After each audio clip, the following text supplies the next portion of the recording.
Hi everybody, I'm Chef Tucker, and today I want to show you guys how to make something nice and simple, a side that I usually make around the holidays just because it's a little bit more labor intensive than some of the quick pan weeknight recipes I do for my family, and it's something I make for them whether they deserve it or not, and that is stuffed zucchini. So stuffed zucchini is pretty simple. It's just you got to have a little moving parts here and there, so it's just a little bit more mechanically complex, but let's go ahead and get started. First, we're going to need our pan, and then we're going to throw some butter in. Decent amount of butter. We're going Julia Childs with this one. All right, the next thing we're going to add is our vegetable medley. And I'll leave you guys something to look at it by so you can see exactly what I did just for the funsies of it. And that goes straight in.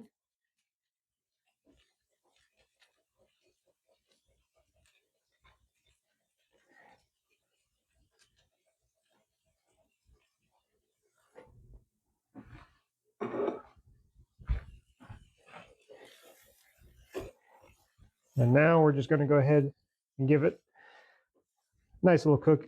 As you guys can see, it's got some brilliant colors in there right now.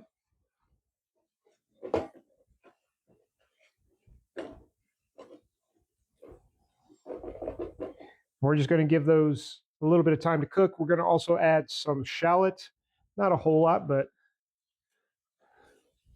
decent amount. That's going to cook with it.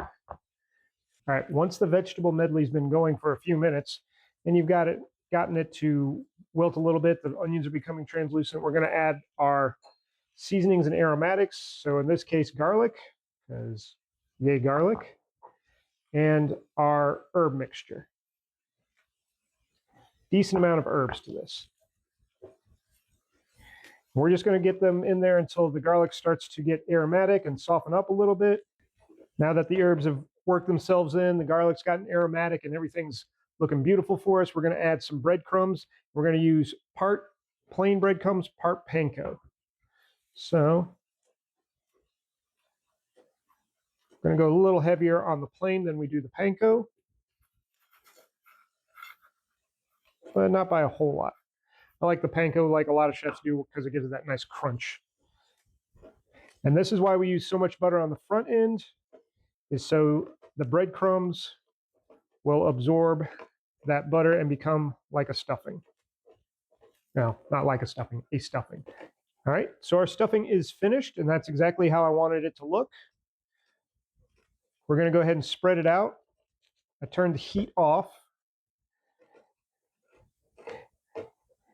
We're just going to let it toast up just a little bit in the pan. Not a whole lot. We're not going to worry about it being a major factor because this whole thing is going in the oven in just a minute. So right here I have a sheet pan with a little bit of aluminum foil and pan spray, butter, olive oil, whatever you need.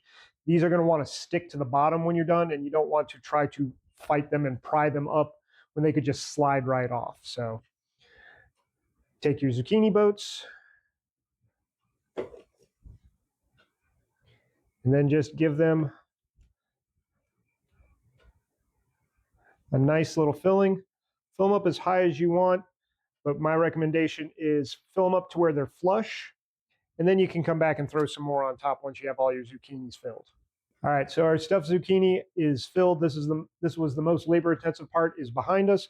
We're just going to stick them in a 350 oven for about 20 to 30 minutes, just until they get cooked all the way through, but not until they're mushy and just falling apart on us. So I'll see you guys in just a moment with our finished product.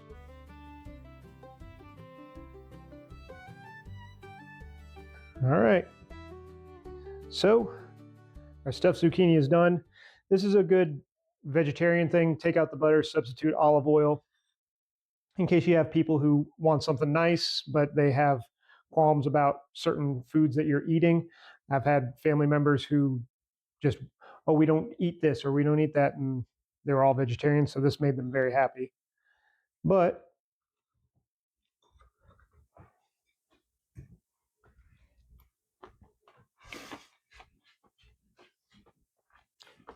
a couple things you can do is make sure you oil down your zucchini, maybe hit them with a little salt and pepper. That'll make them come out like this nice golden color, nice and fried. But if you're trying to watch the oils, then just lay off like I just did. And another thing you can also add is some grated cheese in there if you're looking for a little way to pop it up, or some bacon bits. Beautiful. It's just a wonderful side that you guys can easily make, and it comes out really nice and really pretty. Everybody can ooh and ah over how much of a rock star you are. If you enjoyed this video, if you found it educational, if you have found it fun, or you just enjoyed it and found it entertaining, make sure you hit the like, share, comment, subscribe, all that great stuff. It helps me grow, and I really do appreciate it. And now that you have a recipe in your arsenal, go out and conquer the holidays.